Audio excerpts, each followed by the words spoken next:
Hey lovely people, this is Shaunit Isan and welcome back to the channel.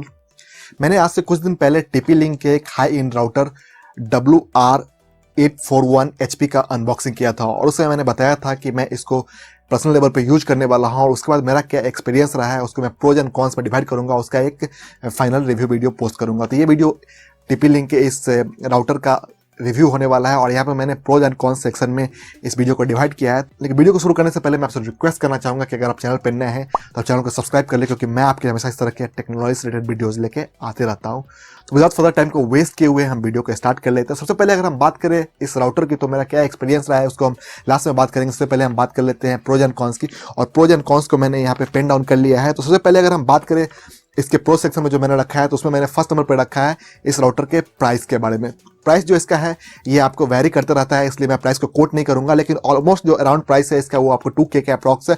और चूंकि price vary करता है इसलिए लिंक मैं आपको डिस्क्रिप्शन में दे दूंगा, तो आप उसे जाकर प्राइस चेक कर सकते हैं।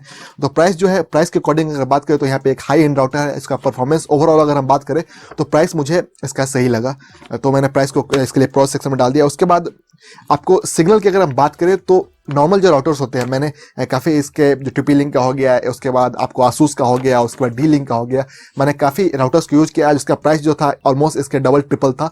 लेकिन जो रेंज की अगर बात करें तो यहाँ पे ऐसे भी कंपनी क्लेम भी करती है कि इसमें आपको स्लाइटली जो बेस्ट सिग्नल देखने को मिल जाता है, लेकिन मुझे जो देखने को मिला बाकी जो राउटर्स होते हैं उससे थोड़ा इसमें आपको ज़्यादा सिग्नल देखने को मिलता है। और जो अगर आपके राउटर के बीच में कुछ वॉल है तो यहाँ पे आपको वॉल के उस पार जो बाकी राउटर्स होते हैं वो अच्छी तरीके से काम नहीं कर पाता, लेकिन यहाँ पे आपको थोड़ा सा एज देखने को मिल जाता है। तो ऑब्वियसली हाई एंड राउटर है तो ये चीज़ आपको प्रोज में डालना ही था, इसलिए मैंने इसको भी कंसिडर कर लिया है। उसके बाद यहाँ पे आपको जो तीसरा मैंने प्रोज में रखा है, यहाँ पे आपको डी अटैचेबल एंटीना देखने को मिल जाता है, और ये जो इनबिल्ट आपको बॉक्स में देखने को मिलता है वो 9 dBi का एंटीना देखने को मिलता है। तो 9 dBi के एंटीना के कारण आपको जो रेंज है वो एक्स्ट्रा देखने को मिलता ही है। और सबसे जो इसका इंपॉर्टेंट बात यह है कि डी अटैचेबल होने के कारण आप इसमें एक्स्ट्रा भी एंटीना ऐड कर सकते हैं।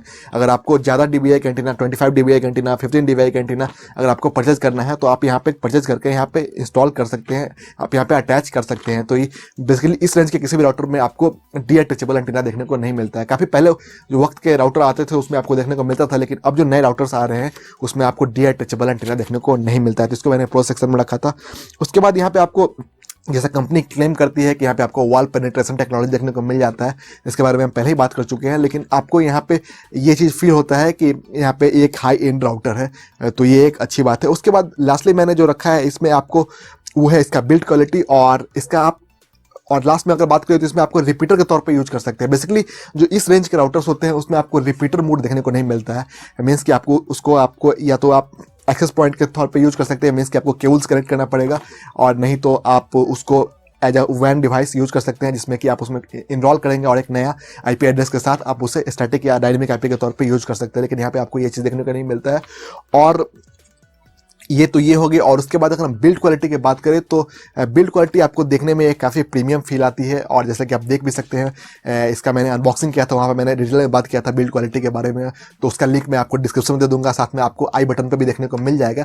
तो आप चाहे तो इसका जो अनबॉक्सिंग है वो देख सकते हैं। और मैक्सिमम मैंने राउटर्स को जो अनबॉक्सिंग किया है या रिव्यू किया है तो उसका मैंने एक प्लेलिस्ट तैयार किया है, तो वो प्लेलिस्ट भी आपको मैं डिस्क्रिप्शन में दे दूंगा और साथ में आई बटन पे भी दे दूंगा, तो आप वहाँ पे जाके चेक कर सकते हैं।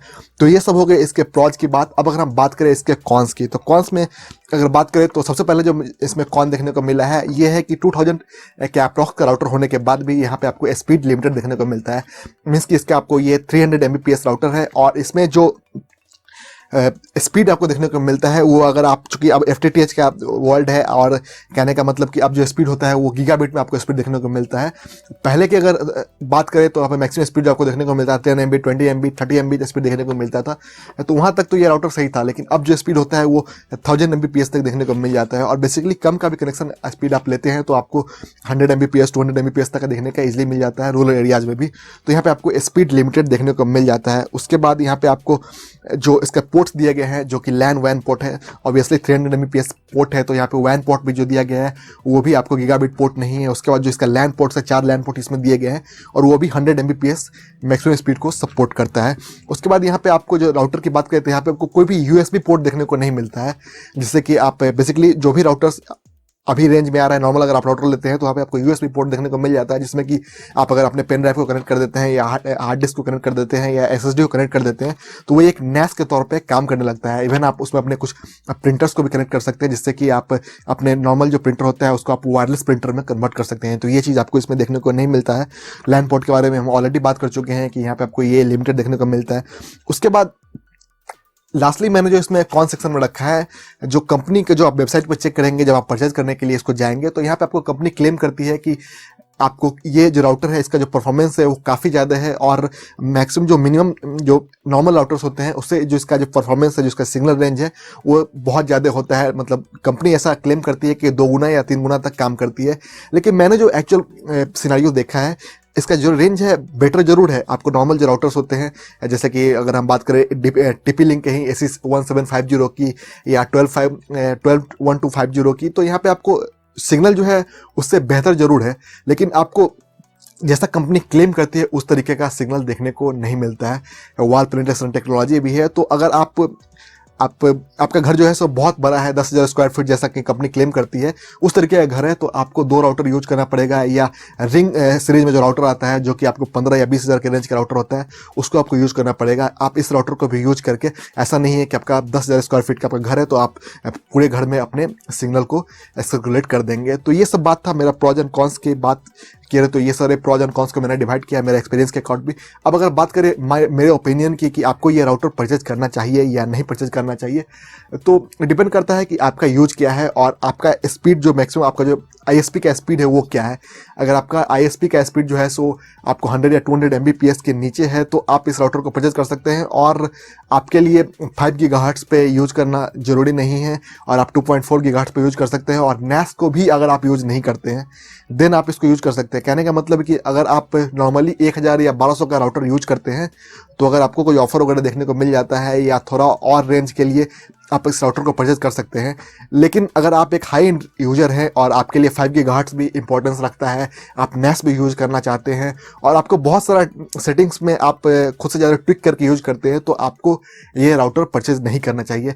इवन इसके कुछ अलग मॉडल्स भी आते हैं जिसमें कि आपको 400 Mbps, 800 Mbps, 1200 Mbps तक का स्पीड देखने को मिल जाता है, जिसको भी कंपनी हाई एंड राउटर कहती है। लेकिन आपको वो थोड़ा जो प्राइस है उसका डिफरेंट देखने को मिलता है, और वहाँ पर मैं आपको रिकमेंड करूँगा कि आप नॉर्मल राउटर के साथ ही जाए, इसमें आपको बहुत ज़्यादा परफॉर्मेंस में डिफरेंट देखने को नहीं मिलेगा। तो ये था मेरा ओपिनियन इस हाई एंड राउटर के बारे में। आप मुझे नीचे कमेंट करके बताओ कि आपने अगर कोई राउटर यूज किया है या आपने कभी इस तरीके का कोई हाई एंड राउटर यूज किया है तो आपका क्या एक्सपीरियंस रहा है। और अभी तक आपने इस वीडियो को देखा है तो मुझे उम्मीद है कि वीडियो पसंद है तो वीडियो को लाइक कर दे। आप अगर चैनल पर नए हैं तो चैनल को सब्सक्राइब कर ले, क्योंकि मैं आपके लिए हमेशा इस तरह के रिव्यू और टेक्नोलॉजी से रिलेटेड वीडियोज़ लेके आते रहता हूँ। तो फिलहाल के लिए वीडियो इतना ही, मिलते हैं मेरे आने वाले किसी नेक्स्ट क्लिप में। Till then good bye.